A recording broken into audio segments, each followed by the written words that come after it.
Okay, horny's out of the way. It's been 1 week. For me. For you guys, it's been like 2 days since I uploaded. Without further ado, chapter 241. Those? Oh yeah, I'm Fate, and I talk about this stuff. Behind closed doors, their hearts open, the investigation of love begins, and the excitement is turned up to the max. Mizuhara makes an entrance. Close the door. Sure. Close the door? The same Mizuhara who was once so against being alone in the same room with me? She's definitely drawing a line against her rental self here, in order to make it clear she's closing distance. She also seems to be blushing a bit. Well, look at him being observant the right way. So she has revealed her true uninhibited self. A secret investigation with just the two of us. A side of Mizuhara that she can't show to anyone else. Oh my god, more horny and I thought we were done. Are you disappointed after seeing me just now? No way. I've just fallen in love all over again. That's all. There. So I got... Oh my... Let it all out. You ever get the feeling of deja vu? Run to girlfriend with a side she can't show anyone else. Chapter 241, the girlfriend and the investigation part 2. Yeah, I shouldn't kid myself. She's clearly said she doesn't understand them. Her feelings towards me. God damn, I'm a horny prick. Self-awareness that he's a complete shitter. The fact that she's come into my room means there's no mistaking it that she's conducting some sort of investigation. The fact she's come into my room. Does it mean perhaps that she's looking for something? For what it's worth, I've cleaned the room. I had no idea when she'd turn up, so it's not perfect, but... Huh? What is it? Why is she so fixated on my bookshelf? There's nothing but books about fish and manga there. Something grab her attention? Duh! I messed up! Maybe I should have removed reference books I've done using! Will she take me for a sloppy guy who can't declutter? So far, 1.03 seconds have passed. I just remembered, my manga! They aren't arranged by volume number! I'm a sloppy guy who can't keep things tidy and organized, confirmed! 1.72. Huh? The HP system, that's what got her attention now? 2.34 seconds. Is there like something good or bad between the Sharpo and Emagemen? Did I set it way too high? Is she gonna think I'm lighting money on fire? Fuck, I'm literally on edge. I feel like I'm on pins and needles here. What even is this feeling? Please don't look, but please do. It's as if Mizuhara's eyes have undressed me. She's assessing every nook and cranny of my body. If you think about it, there's always a possibility that I'll fail this investigation. Failing to meet her standards. That would be the worst. Worse than just a broken heart. The damage would actually be even higher. I've checked everything thoroughly. You get 2 points. Alright. He's losing his literal shit. Also, I kind of like the imagery here. It's kind of like they're two sides in a sense. Could just be me. That's the one thing I don't want happening. No, please stop. Hey, can I sit down? Are you listening? Oh yeah, of course.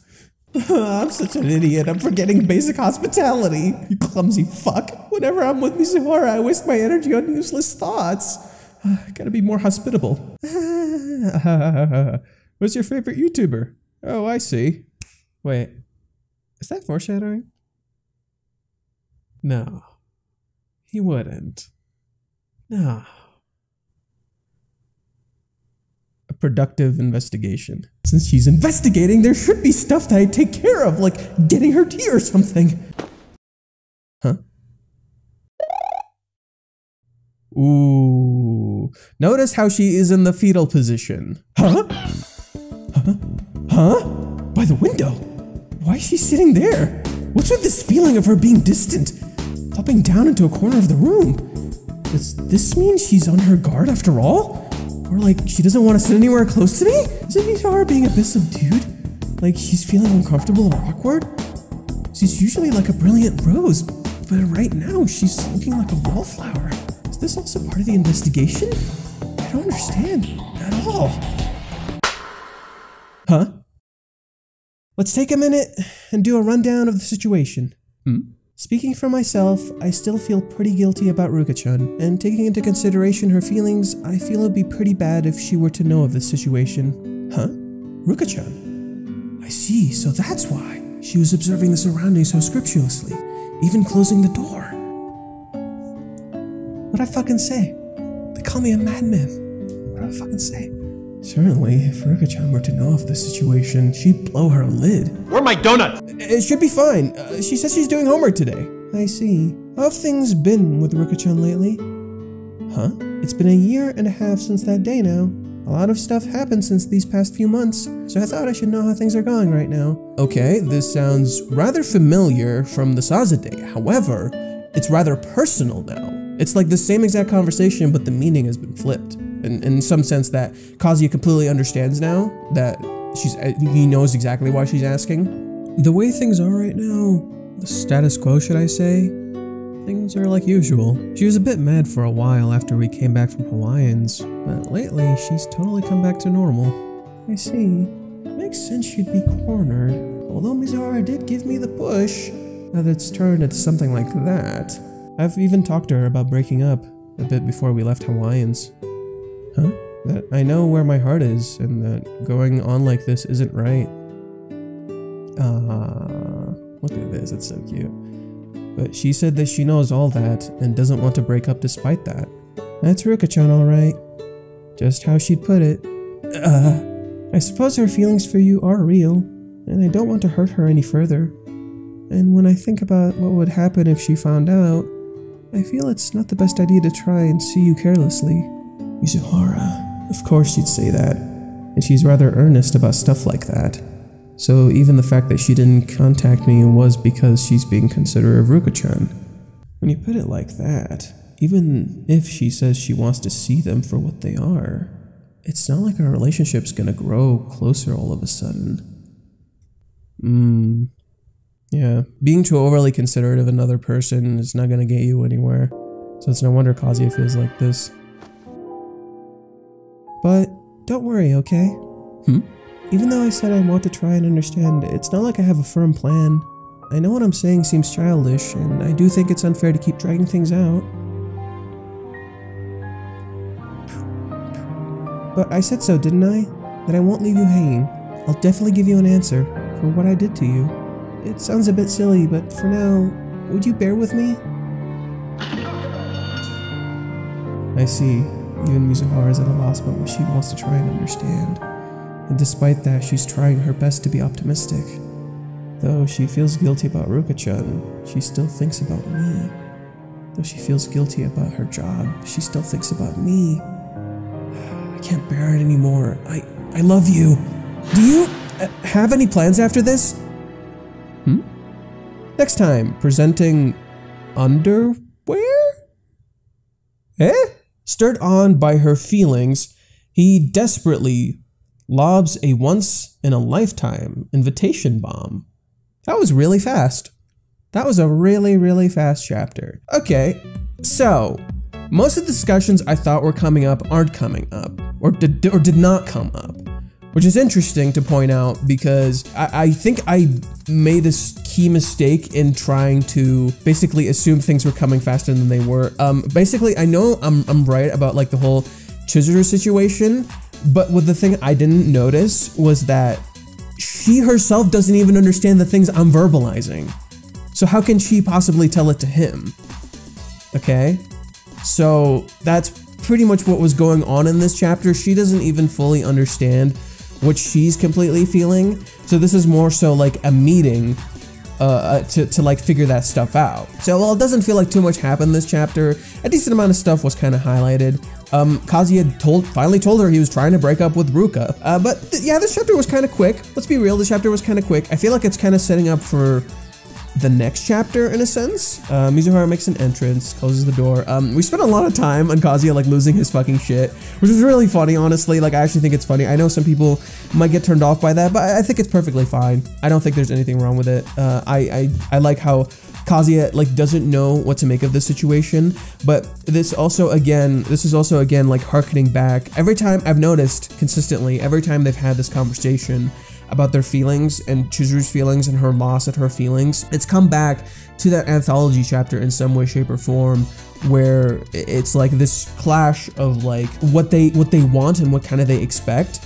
And I like how Chizuru is starting to become more noticeable of what Kazuya wants just by looking at him. She just looks at him and she can just kind of tell. It's like, okay, I gotta realize this stuff. So one thing I was correct about from last time was like how Chizuru will tell Kazuya like, I don't want to keep you hanging, I'll definitely give you an answer. And I think like this kind of really just kind of proves how lost Chizuru is in terms of like her feelings, pretty much how she feels about like her feelings and what's going on. Like she's actually that confused.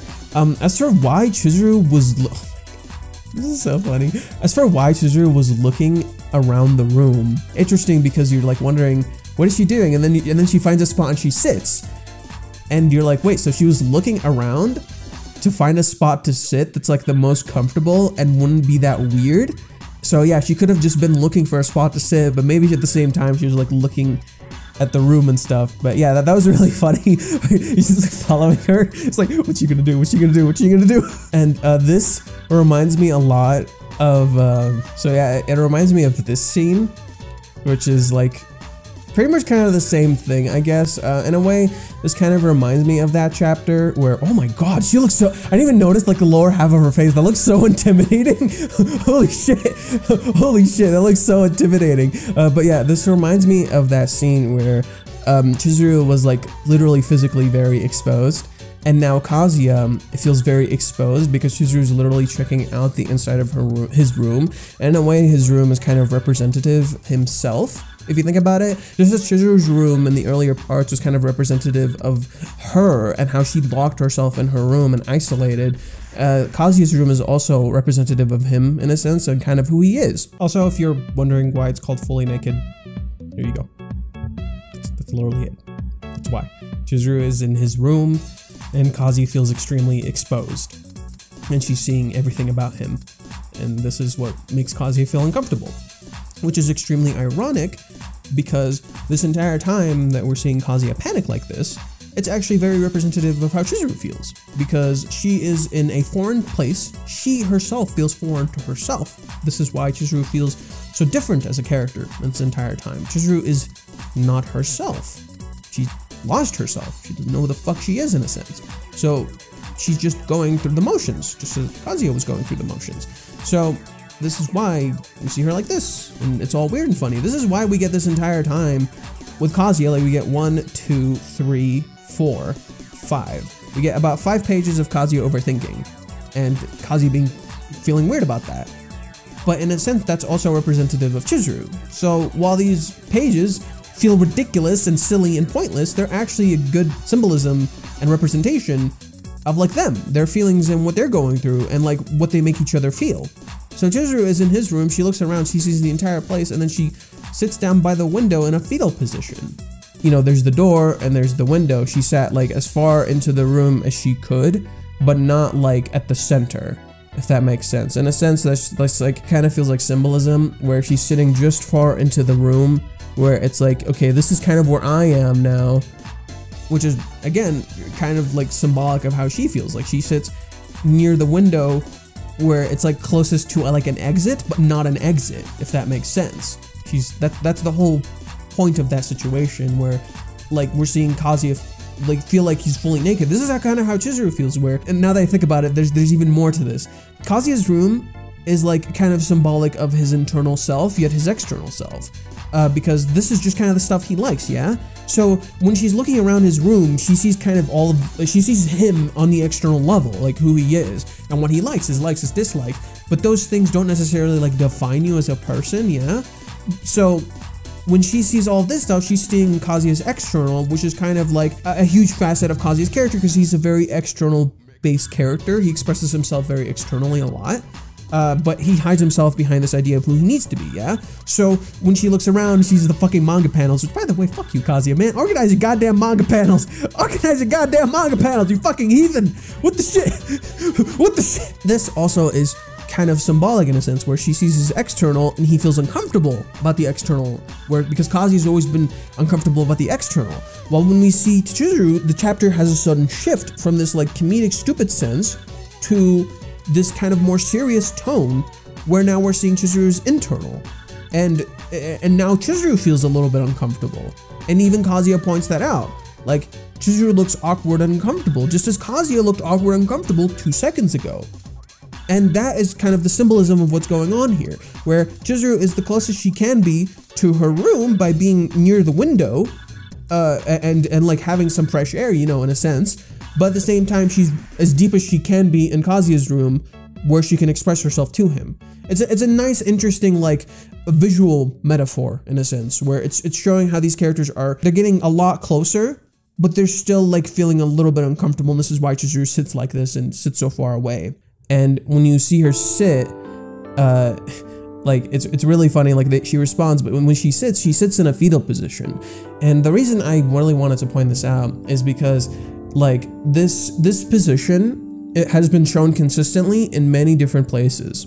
It was shown in the Minnie chapter when she's talking to Minnie. When Minnie comes in, she sits in the same exact position, in the fetal position. And when she's sitting in front of her altar for Sayuri and her grandpa, same exact position. Again, this is supposed to be kind of representative of that, where it's representative of her confusion and loss, where Chizuru sitting like this is essentially supposed to show you she has no idea what the fuck she's doing. She's that lost. She literally has no idea what the fuck she's doing, and she doesn't realize, like, the feelings that she has for Ruka are something a little bit deeper. It's like this guilt at the fact that she believes she's a bad person who's using other people for her own benefit.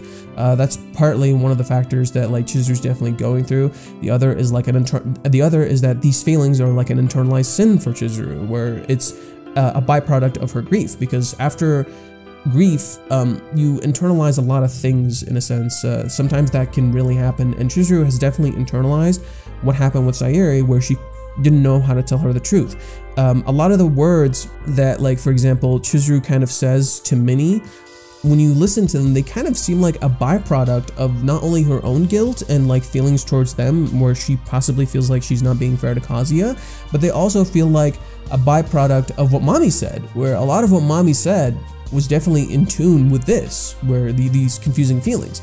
I really like this panel. This panel's super cute. Let me see if I can, like, zoom out. Yeah, I really like this panel. It's super, super cute. I really like this one. It's very adorable. It's also interesting that Chizuru looks like she's kind of like praying here, but at the same time, Chizuru has always been this person who kind of, in a sense, feels weird about, like, divine and prayer and shit like that, because those things have always, like, hurt her, yeah? Believing has always kind of hurt her. Yet here, she looks like she's praying, but she's also going over stuff very carefully.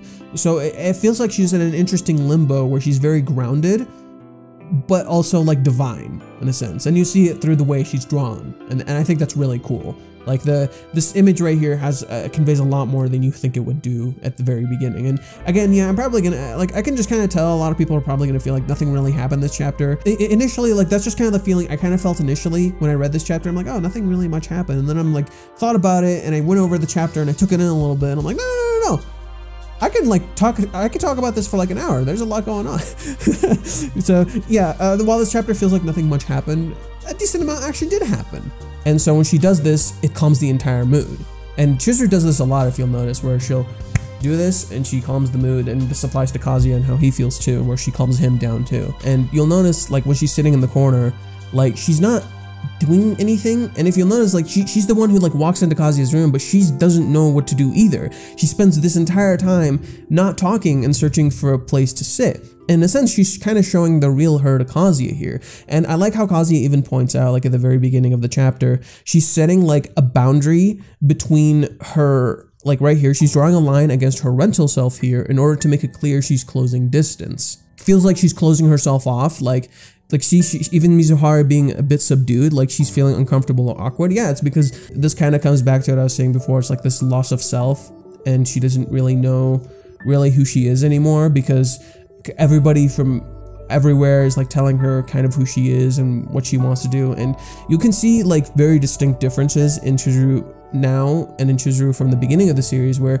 she acts very stoic in the very beginning of the series. She's very expressive, she's very like standoffish, and that's why a lot of people like her. It's like she kind of seems like she has it all together, but in reality, Chizuru never really had it all together. She just put on an act that she had it all together. In reality, she was falling the fuck apart. And like the closer we got to Sayuri dying, the more she fell apart. And when Sayuri died, that's it. It's gone. It fucking blew up, and Chizuru just completely fell apart. Okay, the whole Ruka-chan thing, you gotta understand. You have to wonder to yourself, why does she feel so guilty? And this entire time, it's never been outright explained, but we've gotten somewhat clues of it. Chizuru feels like Ruka is in love, and she's not in love. Therefore, she's not worthy. Keyword, worth. This applies to both Kazuya and Chizuru. This is speaking of worth. How you feel, the worth you feel about a situation. The worth of being allowed to have something. Chizuru does not feel worthy, okay?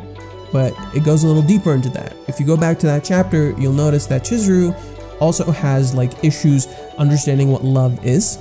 And it's kind of interesting that she doesn't voice that to Kazuya, but I also understand why, and it's just something that she has to kind of explore for herself. So just a quick thing I felt like mentioning here really fast. I noticed that in this chapter, there's a strange emphasis on Chizuru's eyelashes, specifically the eyelashes below her eyes, that wasn't really present in many of the chapters before. I don't know if this is a new thing Reiji's doing, but it did do two things for me in this chapter. One, it put a lot of emphasis on Chizuru's eyes, specifically in those shots where it really zooms in on her eyes and it shows like her face and like how she's looking around. It could also be something to do with the makeup. So it could just be like Chizuru not wearing makeup, and this is why her eyelashes are like more present like this. So it could play into that physical idea of love and Chizuru showing her sense of vulnerability by not wearing makeup, thus we see her eyelashes a little bit more. Or it could just be nothing else. But that's just something I definitely had to shout out there because I noticed it too many times. It's in literally too many fucking panels. It reoccurs often. It constantly highlights her eyes. How have things been with Ruka-chan lately? This question again. We come back to this question, which was raised during the Sasa date, but it's a little bit different, where now it's clear like she's trying to figure out your feelings. She knows it's about like the relationship, yeah? This is also important if you think about it because it's been 3 months since the two have seen each other and a lot could have changed in that entire time, yeah? But nothing did. As I pointed out last chapter, Kazuya is extremely committed to Chizuru. It's not about just like his feelings fading, but something completely different. She was a bit mad for a while after we came back from Hawaiians, but lately she's totally back to normal, because that stuff is no longer there and she doesn't mind. And that kind of shows like where Ruka is as a character too, when Kazuya describes it this way, because Ruka is kind of okay with the status quo. This is actually interesting because if you'll look at the image Reiji drew for Ruka a while back, one thing you'll see is that Ruka is hitting the retweet button, yeah? But the retweet button looks like the recycle thing, so she's actually very okay with being in the status quo. The reason being is because Ruka feels like in this situation, she doesn't lose Kazuya, but she gets to keep chasing this thing that she feels like she lacks, okay? So this creates an interesting sense of irony where Ruka and Chizuru are rather reflective of each other. So in a sense, Ruka is like the Umi of Chizuru, where Kazuya views Umi as more worthy of a relationship with Chizuru because Umi fits that image better, yeah? It's the same exact thing with Chizuru, but the irony is they're far more similar than you would think. And because of that, this entire situation with Ruka, where Ruka is supposed to essentially mirror Chizuru in a sense. She's supposed to be like a parallel where Chizuru thinks she's more befitting of the situation, but at the same time, they're like, the irony is that they're extremely similar characters. Like Ruka is even doing kind of the same shit as Chizuru, where she threw away her job for love the moment she thought it was love, and she kept chasing it, but in reality, she's just chasing something she doesn't have, and she thinks she can get it through Kazuya, and this is why it feels so extremely one-sided with the whole Ruka situation. But this is why she would be okay with just keeping the status quo, because this way, she doesn't have to worry about losing Kazuya, she doesn't have to push any further, and nothing happens. So what Paradise did, and I think kind of that chapter is really misunderstood. I think that chapter for Ruka is absolutely perfect in Paradise because that chapter showed her the possibility of improving and growing up and being able to get past this. And in a sense, the whole point of that chapter was that Ruka could learn and feel the possibility of losing this and still be okay.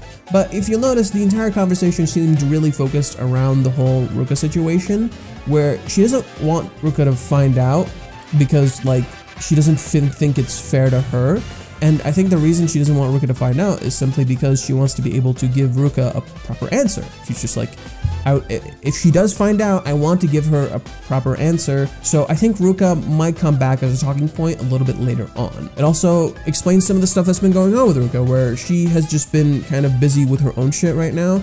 We don't know what the heck is going on with Ruka's life. We don't know if she got into college. We don't know any of that. And I think that information is probably being avoided on purpose, specifically because this conversation is about these two and not Ruka or anything that's going on with Ruka. But when Kazuya talks about like keeping in contact with her, he does kind of highlight that like things didn't particularly change or anything happened, but he also highlights that like him isolating wasn't nearly as long as we thought it was.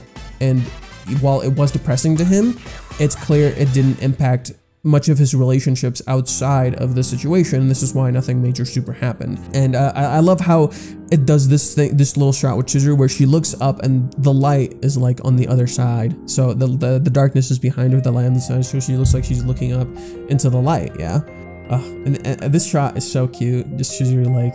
So this reminds me a lot of the whole situation with Grandma Negami. This seems like something that's going to come back later, just from the way she's phrasing it. Because if you remember in chapter 174, before Kazuya confesses and gets interrupted by Kibe, fuck you Kibe, Chizuru was talking to him about Grandma Negami's feelings for them, and she doesn't want Grandma Negami to look at them with contempt. But the interesting thing you'll highlight here is that while she's saying this, nothing is particularly bolded, nothing is particularly highlighted in this sentence. So in a way, I don't think this is happening. I think rather this is simply Chizuru indicating, I don't want to see you carelessly without having a proper answer to Ruka's feelings. So this is why she's uncomfortable, but this creates a scenario where Kazuya feels like nothing is gonna happen now. They won't get any closer, they won't develop any further, yeah? So even the fact that she didn't contact me was because she'd be considerate of Ruka-chan. Nobody's really asking here why Chizuru's so goddamn earnest about this shit. That's the one thing I've seen consistently. Nobody's wondering why Chizuru's so goddamn earnest about this shit. It's because she feels unworthy and she feels like a bad person. She feels like a person who isn't doing the right thing, and therefore she thinks she needs to be earnest and very focused about this stuff, because if she isn't, she's doing something wrong. And that's the reason she feels like she's like this. This is why she brings up this whole idea of fault, and that it was her fault when, remember when the mini chat conversation started? The first thing is she says, when Minnie asks for an answer as to a reason why, she says, it's my fault that everything in Hawaiians happened. It's my fault, I hurt his family, I hurt him, and I'm not being fair to him. But that didn't answer the question, right? Even Minnie was like, that didn't answer the question. This has nothing to do with fault. Why are you bringing that up? The whole point of that was that it was supposed to highlight that this is what's actually bothering Chizuru, this internal feeling that she doesn't understand, that she's feeling, that she has these internalized sins about what happened in Hawaiians, when really it was kind of nobody's fault. And like, I know a lot of people blame Chizuru for what happened in Hawaiians, and don't get me wrong, part of it was Chizuru's fault and even she knows it, but it's not all her fault. In fact, a good deal of it was Kazuya's fault, a good deal of it was the family's fault, a good deal of it was just kind of everybody's fault, and even Mommy. Like Mommy like unintentionally orchestrated a lot of what happened in Paradise. Like the falling out these two have is a byproduct of Mommy's actions, and I bet she didn't even fully realize that. At the same time, they were already in like a really unstable emotional place, and this just kind of made it 10 times worse. It's really nobody's fault. Like really, it's kind of nobody's fault. But the fact that Chizuru's taking so much of the blame onto herself highlights something very important, that this is something she has to start like understanding and not blaming herself for everything. So that's, again, that's the chapter with the Minnie has layers to it, and the more you talk to it, the more these layers are explored. The pacing of like that chapter, remember how I said this chapter references when Kazuya first came into Chizuru's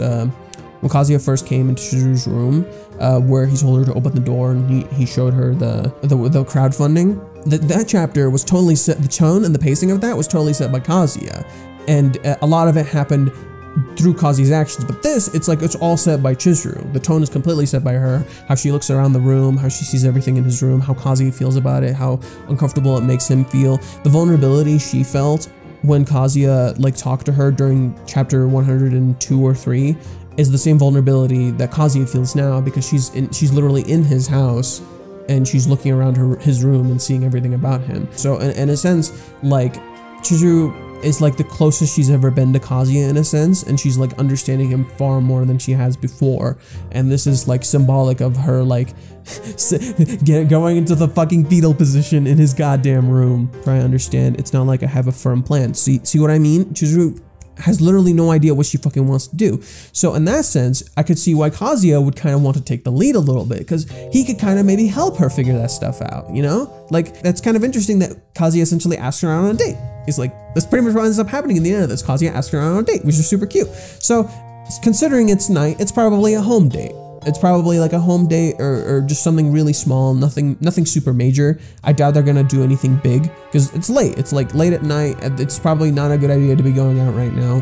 It's gonna be interesting to see how she reacts to that, because you're gonna be wondering like, how's she gonna react? She's gonna be like, what the fuck? Or it's really late though, or something like that. So you're gonna wonder like how she's gonna react to that. But in the end, she's probably gonna go with it. Like, she's probably gonna go with it. So whatever they end up doing, they're probably ending up. But underwear, like there's still like a deep sense of mystery, and that sense of mystery is what's keeping us like the audience kind of hooked and interested. It's like, what is she kind of referring to? There's something else going on here. Yeah, it sounds a bit silly, but for now, would you bear with me? And it feels far more vulnerable, and you can kind of see like a sad look on her eyes. She's like, I know I'm hurting you and I'm sorry, but can you just bear with me a little bit longer? Like, there's a sense of comfortability to this that wasn't present in Hawaiians, where in Hawaiians she felt like she couldn't communicate the sense of loss and confusion that she was feeling to Kazuya because he was trying so hard to confess the entire time. But now that like that weight's kind of lifted off their shoulder, she feels like she can like kind of tell him this. But if you'll notice, this entire time she never once gets out of the fetal position because she's still kind of stuck internally. And again, as I say this every time, Chizuru's a very internal based character. She's kind of lost. I see even Mizuhara is a loss about what she wants to try and understand. Like, she doesn't even know what the fuck she's feeling. She's that confused. But the difference between these two is that Kazuya fully understands his feelings, while Chizuru doesn't understand her feelings and rarely reflects on them. Kazuya sometimes even over reflects on his feelings, but he understands them better for that very reason. Kazuya expresses his feelings actively, and in so doing, he gets through stuff better. He's able to overcome things better. In the beginning of the series, Kazuya didn't know how to do this, but now he can. So he feels like he can express himself far more comfortably, and this is why he can get through like really terrible times a lot more comfortably, because he lets the emotions out. He doesn't let them in. Chizuru, on the other hand, doesn't even know how to understand her emotions, so naturally she doesn't know how to express them. The reason she doesn't is because she spent so much of her time chasing a dream. She spent so much of her time putting on the stoic facade. She spent so much of her time doing rental that she's lost. She never took the time to understand herself because she's always put on this facade of who she needed to be, yeah? So now that she has to stop and like look at herself a little bit, it's hard. It's really hard being yourself. It's super hard. Being true to yourself is fucking scary, and you don't know how to feel. There's a lot of animes and manga that have delved into this and explored this, and I love how Reiji's doing it because it's very multi-layered. There's layers to Chizuru's feelings, and I love how a lot of it's given to us through implicit information. The answers are left in plain sight. They're right there, they're in plain sight, but Reiji doesn't explain them. And so I think what ends up happening is, because of this, sometimes the readers get a little bit frustrated, because when we're reading this, a lot of times like just most of the animes that I have watched that are praised to high heaven have, in a sense, like made it very clear what is going on with the characters. To a degree, they make it very clear what the struggle for these characters are, so the struggle can naturally be overcome and for you to understand them. With this, Chizuru is an active mystery box throughout the entire story, where at first, like, you very easily think to yourself, yeah, she's falling in love, she clearly loves him. Like, if you watch season 1, a lot of it is like, yeah, she clearly loves him. But there are times, even in that season, where it indicates she doesn't even know what she's feeling, yeah? And then the further you get into the series, the further things change and the more it becomes complicated, and you don't know what to make sense of Chizuru's character. And that's kind of the point, is like Chizuru's character is confusing by nature because she herself is a walking contradiction. Again, she presents herself a certain way, but internally she's extremely different, and she's like lost, confused, and probably at her fucking limit, and we see her constantly breaking down in like the parts that are probably going to get shown in season 2. She's constantly like falling apart, having an emotional breakdown, and Kazuya is like the one who's there to be her rock. So you see her being his rock at the very beginning of the series, and then he becomes her rock, and then you see how their dynamic works really well during the movie arc, where during the movie arc, like it's kind of both of them, like both of them are like pushing each other, and they're like pulling each other up the fucking mountain, and they're like working with one another. And then in Paradise, it's about them falling apart. It's like about them trying to finally like stop. Everything they needed to do is done. There's no more facades. Now they need to really explore themselves internally. And because of that, they start falling apart because both characters are confronted with like their worst parts of themselves. Now that they've overcome Paradise, which is like the worst parts of themselves, where pretty much the entire point of the kiss was that these two having completely fallen apart, completely like their relationship is utterly fucking kaput, they're wrecked. They like essentially rejected each other during Paradise, and they're like more distant than ever, still chose to protect each other and still chose to sacrifice for the other person. And Kazuya, like both now need to start learning to embody these beliefs that they find in themselves. So Kazuya needs to start like embodying these things that he wants out of life, because he's not going to just magically get it. But I love how during that date, when he is with Chizuru during like chapter 236 or 238, there's four chapters. There's like three to four chapters. I like how in that Kazuya's still struggling, because it's hard to be true to yourself. It's not easy. And I love how in this situation, Kazuya doesn't magically just tell her, I love Chizuru Ichinose, because it's not fair to her. It's not fair to her. She probably thinks he doesn't know the real Chizuru Ichinose, so how is that fair to her? So rather than tell her, I love Chizuru Ichinose, Kazuya does the smart thing and is like, go on a date with me. Go on a date with me. Let's just figure it out. So pretty much this is the dating arc. They're going to start dating, and they're going to start hanging out and just like doing things in their personal lives with each other. And through that, they'll start to understand their feelings better, because you can't really grow on your own. You can. Don't get me wrong, you can. But even then, there are outside factors that are influencing you, that are making you grow. Yeah? Sometimes you need someone to help pick you up. Sometimes you really just need someone to help pick you up.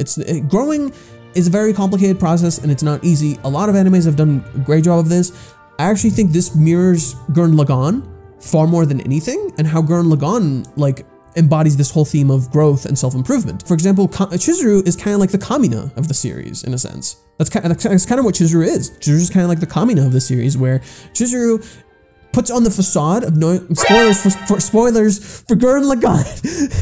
A fucking like really old ass series, but go watch it if you haven't. Spoilers for Gurren Lagann. Kamina puts on the facade of knowing what the fuck he's doing. In reality, he knows he doesn't know what the fuck he's doing. But because he does this, he shows people the possibility of what they can do. Yeah? And through that, they start to do things that they would before perceive as otherwise impossible. It's the same for Chizuru here. It's the same exact thing for Chizuru. Chizuru, through showing that she knows what the fuck she's doing and acting stoic and acting tough, made Kazuya feel like he could do things he never thought he could before. And Kazuya slowly started to find himself underneath all of this. Kazuya always had this possibility, but he never knew he could do it. He literally never knew he could do it because nobody else saw that he could do it. And through this, Kazuya starts to find it. But now Chizuru needs to start finding that in herself, in a sense. She needs to start embodying everything that she said before. And in a sense, it's kind of Kazuya's turn to start showing her. It's kind of Kazuya's turn to start showing her, like, this is how you be your true self. Like, you showed me how to do that. You showed me how to, like, believe in myself. So now I'm going to show you how to believe in yourself. And that's kind of like the arc we're kind of going through right now. It's like where Chizuru's going to start finding herself amidst this confusion, where now Chizuru's going to turn from a Kamina into a Simon. Where essentially both these characters are Kaminas and Simons in a sense. That's kind of the whole idea between them. It's like everybody has two sides to them, and everybody's complicated. No person is as simple as they're made out to be. This is the page I really like. I see even Mizuhara is at a loss about what she wants to try and understand. And despite that, she's trying her best to be optimistic. She's trying to look to the future, just like she was looking to the future during the movie arc.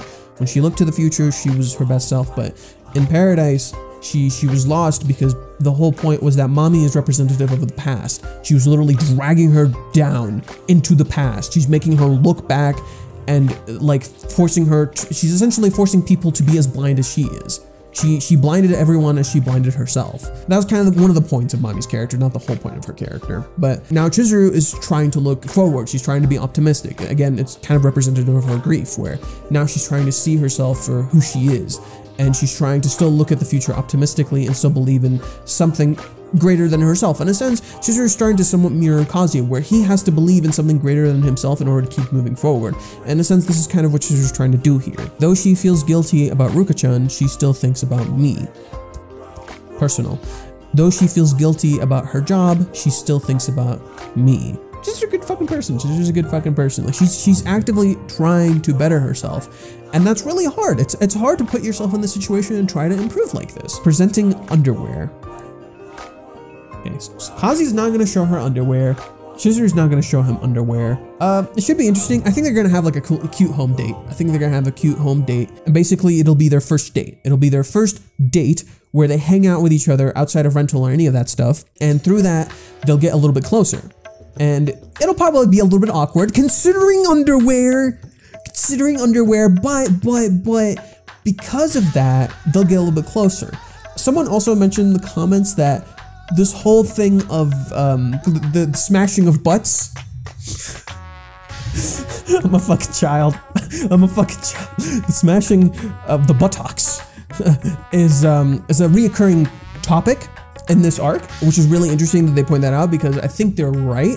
The fact that it's coming up constantly probably means it's gonna happen at some point by the end of this arc where they're just gonna bam.